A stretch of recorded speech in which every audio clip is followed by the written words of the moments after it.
In 1967, astronaut Vladimir is coming back to Earth after completing his mission. Unfortunately, the ship's parachute fails and it starts going down at great speed, almost burning. Vladimir thinks he's about to die when he sees a light nearby. Many years later, psychologist Jean is running a test with kids. She gives them a marshmallow and says that if they wait to eat it, she'll give them another one later. Sadly, most kids end up eating it anyway, and she can always guess who will take each option. Later at home, Jean hears on the news that the psychologist chosen for the next Mars mission died in a helicopter accident on her way to the space station. At that moment, she gets a call with a job offer. 10 months later, the Ulysses mission only has 24 hours left before reaching Mars. Jean has been getting dirty with the ship's captain Martin, but they've agreed to leave feelings out of this. Soon Martin gathers the crew to discuss the details of their incoming landing, and Jean chats with William, the Swiss billionaire who is funding this project. Jean explains that on her official report she wrote everything is fine, but in reality the 10-month trip has taken its toll on the crew's mental health. Basile is showing symptoms of sociopathy. Simon is supposed to be second in command, but he barely speaks to the captain, and Martin is upset because he's breaking up with his wife Alessandra, who seems to be depressive. At that moment, Martin invites William to talk and he makes a big announcement. They actually aren't the first people to ever land on Mars. An American mission called Z-1 got there first 2 weeks ago by making the trip in just 3 weeks with a new propulsion system. However, Earth hasn't heard from them except for a single video that the ship's AI Irene plays on the screen. A Z-1 astronaut tells NASA not to rescue them because it's dangerous, and the video just ends. Martin and William have known about this for a week, and Simon and Jan complain that it was their right to know it could get dangerous. Martin and William point out this reaction is precisely why they didn't say anything and explain they're now on a rescue mission. Afterward, Basile and Jan check on Eva, who snaps when Basile keeps talking about the dangers on Mars. Jan hugs her to comfort her, and a jealous Basile runs to hide in his room to spy on them through the security cameras. At the same time, Simon tells Jean that they should have gotten a better psychologist, but Jean says he's just angry because she chose Martin over him. With only 30 minutes left to arrive, the crew is ready and finishes checking the system. However, when they try to separate the shuttle from the main ship, Irene announces a system error. If they don't want to crash on Mars, someone will have to get out and do the separation manually. They decide to use Ulysses' fuel to keep the shuttle in orbit while Martin goes out. In just a few seconds, he manages to fix the issue. However, Ulysses spins as the separation occurs and hits Martin, sending him floating into space. The crew considers rescuing him, but they don't have enough fuel and this is their only entry window. The shuttle starts descending while shaking a lot and the crew feels a very strong heat. Suddenly, Irene announces a battery failing and insufficient power, which triggers a total system shutdown. They have no choice but to land manually, which is even harder than usual because of a storm on Mars. With lots of concentration, the pilots wait until the right moment and do a perfect landing. Now the crew is officially on Mars, however they're out of fuel and Irene won't start, which means no life support system. At most they have 24 hours left to live. Alessandra takes a moment to mourn alone and looks out the window, noticing someone standing on the hill that quickly disappears. Then a flashback shows the announcement of Z-1 by CEO Ivan, who explains all the details behind its advanced technology. In the present, Ivan is kept in a clean, isolated room because he doesn't have much time left, which his company is keeping in secret. On Mars, Jan explains that they can't start Irene because she'll burn the little fuel they have left. They could wait for the solar panels to recharge and power the generators, but the storm has damaged those. Their only option is to find Z-1 and take its battery. Simon, Eva, and Jean leave on a rover while the others stay behind to work on the shuttle. They try turning off all the non-mandatory systems, but this still doesn't reboot Irene. Moments later, the rover team finds Z-1's wreckage, but there are no signs of its crew. There are no batteries either, all they can take is another solar panel.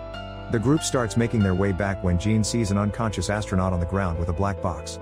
They agree to take the person back, but at the shuttle, Jan won't open the door. Since the solar panel it's useless, he thinks the depressurization process will use too much oxygen and kill them all, so he'd rather save those inside. At that moment, the astronaut wakes up at the same time Irene activates, miraculously keeping consumption below the limit. The doors are opened and the crew brings the new astronaut in, revealing it's Vladimir. He doesn't know how he got there and still thinks it's 1967. Vladimir doesn't say anything about his mission because that's confidential information. The crew thinks Vladimir is from the Z-1 group and may have a mental disorder caused by the crash, so for now they let him rest and send a message to Earth. Sometime later, they get a response from Earth saying there were no Russians in the Z-1 crew. They also attach a picture of Vladimir, who supposedly died in 1967 when his ship crashed on Earth. William and Jean know Vladimir's public story and consider him a hero, and Basile theorizes he's been waiting for them. Jean is chosen to talk to Vladimir, so she brings him some food while explaining the truth. Vladimir doesn't believe her even when he looks at the pictures and asks for privacy so he can nap. The crew goes to sleep for the night and the next morning they're shocked to discover Vladimir has disappeared. Irene doesn't find him anywhere in the shuttle and the crew notices Vladimir's astronaut suit is gone too. The crew argues if they should go after him or not, and William uses his position to decide they will. While a group leaves on a rover, Basile and Eva sneak into William's room to check all his collector items. Eva notices a safe, but right then Alessandra catches them red-handed. Then Irene announces she finished the DNA test, so Alessandra calls the expedition team, who is now moving on foot. Vladimir's DNA matches the one sent by the Russians, but his has a third strand that indicates he isn't human. At that moment the team sees Vladimir nearby and follows him to find an ancient stone structure with a little pyramid on top of it. On Earth, Ivan receives an update of what's happening on Mars. They theorize that Vladimir must have been created on Mars and that only AI could survive for decades on a hostile environment. Ivan sees it as a possible solution for his problem. On Mars, Vladimir is taken back to the shuttle. He doesn't remember how he left the ship but has accepted 50 years have passed for him. Irene analyzes the stone structure and concludes it matches some of Earth's ancient art. This links Earth's history to Mars, however Jean notices William isn't surprised. Suddenly the alarm rings and Irene announces disturbances in the electromagnetic field. It turns out Ivan has sent a second ship that is now landing. The crew gets in contact with Z2 who promises to help, but William tells the team not to share what they've discovered so far. Then Eva and Basile check the results of the samples she's taken and find the same proportion of metals and minerals everywhere in all of them, which isn't natural. Meanwhile Jean gives Vladimir a modern uniform so he can pretend to be part of the crew and he asks her to trust his judgment. Soon the shuttle is visited by Z2's armed guards. They explain that they checked the Z1 wreckage and discovered the black box is missing, so they're tracking the signal and followed it to William's shuttle. They want it back and promise to help the crew if they cooperate. William gives them the box and the duo leaves, saying they'll come back later. Afterward Eva explains that the stone structure is made of material that doesn't exist on Earth. However, Irene has found mentions of it in ancient stories in which they called it orichalcum, the metal of Atlantis. It's made of various metals but also of DNA, which matches the strand they found in Vladimir. The crew wants to exchange Vladimir for fuel, but Jean convinces them to let her get more information out of him. While the crew watches on the security cameras, Jean visits Vladimir and he agrees to be hypnotized. With soft words, Jean guides Vladimir through old memories and he starts describing how he had been falling on his ship.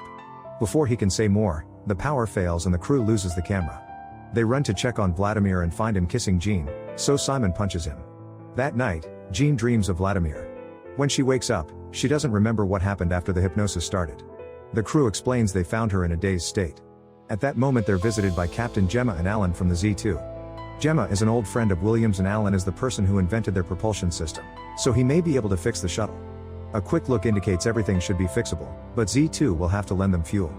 Meanwhile Jean starts to remember the hypnosis Vladimir used back on her. She had been sitting at her childhood home with him and he said humans didn't take good care of Earth. He didn't think humanity would survive for long, and Jean agreed. William shows Gemma around the shuttle and she asks the crew about the stone structure, leaving them in shock. Now William has no choice but to admit that 4 years ago a NASA rover sent a picture of the structure, but instead of making it public, they contacted possible investors. That's why Ivan and William were racing to get to Mars first. Then they show Gemma the test results and she wonders if the DNA strand could be data. She explains that on Earth they've already discovered that DNA can be an information storage system and in theory that means it could be rewritable as well.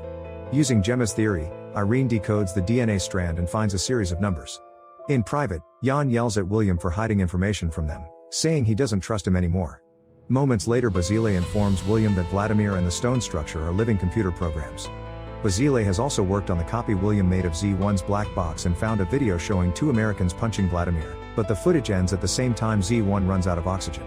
It can't be a coincidence, which confirms Vladimir rebooted Irene and messed with the camera during the hypnosis. Basile thinks Vladimir can control the whole ship. Later William approaches Jean and shows her the photos they got of the structure 4 years ago, which combined with certain wavelengths reveal Jean's face. This leaves her quite shaken and Simon notices, so he goes to yell at William for manipulating everyone.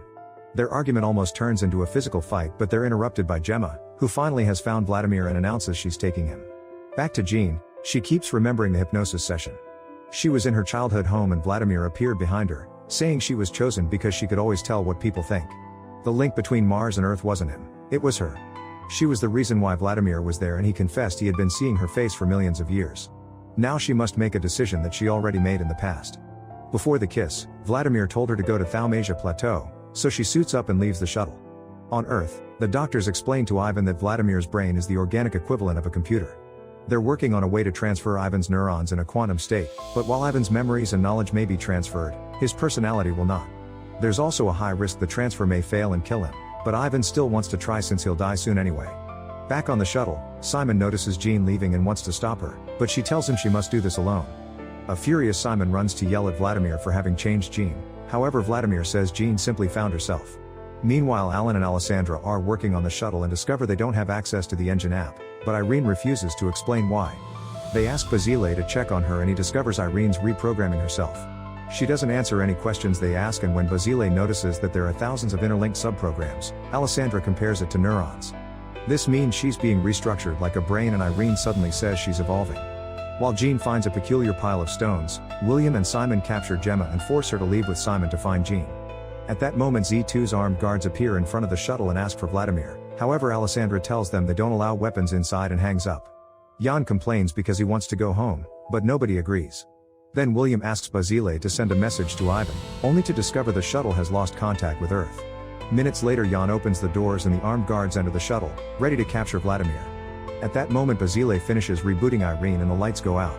The guards furiously start yelling, and when the power returns, they discover Vladimir is gone. Basile checks the computer and notices the reboot failed, so Irene isn't responding. At the same time, Vladimir appears next to Jan. A flashback reveals Vladimir's original ship had over 200 problems and the scientists wanted to delay the launch. However, the higher-ups decided to launch on schedule anyway. A scientist tried to warn Vladimir about the high risk of death, however Vladimir still wanted to go because he wanted to make it to the history books. His wife didn't take the news well. Back to Jean, she keeps wandering when she suddenly trips and rolls down a hill, falling unconscious. She dreams of her father and how they used to look at the stars together, but also of the night he told her he had cancer. Then Jean wakes up and discovers that her leg is trapped between rocks. She tries to free herself to no avail, but when she's about to lose hope, she's contacted by Gemma and Simon. They just found the pile of rocks and promise to be there with her soon. In the shuttle, the Z2 guards start punching the crew members until they agree to call Gemma. She hears that Vladimir is gone, yet tells her guards to wait calmly until she returns.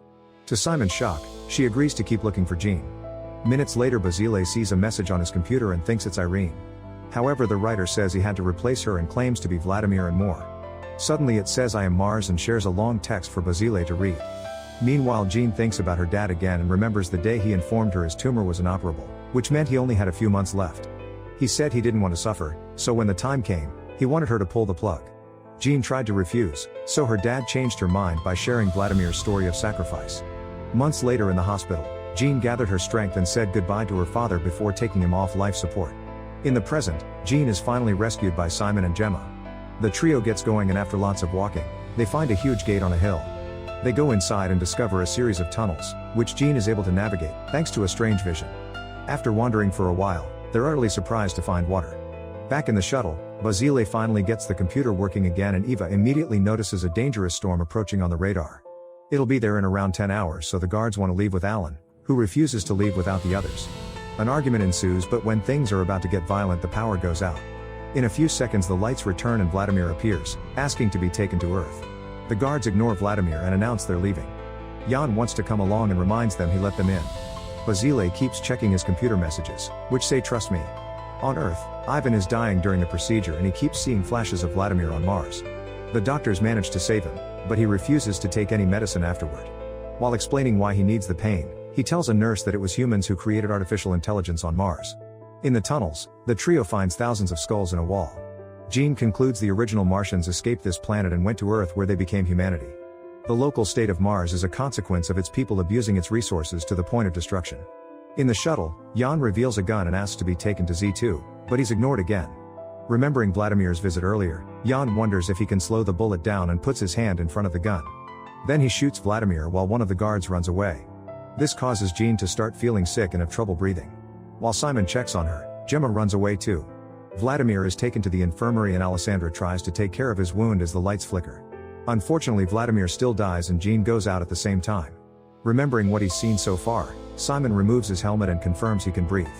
Then he removes Jean's and starts doing CPR, which helps her wake up. As Jean catches her breath, she notices a wall opening and revealing a bright light. The duo walks through it and comes out in a snowy area, where Vladimir is waiting. In the Martian desert, Gemma contacts her guards and learns about the storm plus Vladimir's death. She orders the guard to take Vladimir's body to Z2 and to capture Jean as well. In the shuttle, William tells the crew he'll go get Jean with a secret weapon and sneaks out on an ATV. He sees the huge gate and goes inside, also finding the light and crossing it. William appears on the snowy area too and finds the others, warning them about the storm. Vladimir explains everything ended here a long time ago and the group realizes this is Mars' North Pole, 1,000 miles from the ship. He was created by the original Martians, who killed each other over the eventual lack of resources. A group of survivors fly to Earth to start over and passed on the story of Mars as a legend, which Plato would call Atlantis. In the shuttle, the guard notices William is gone and looks for him. Eva uses that moment to kiss Basile and says they can do the dirty if they survive. Eventually the guard calls Gemma and explains Alan won't come along if they don't bring the rest of the crew.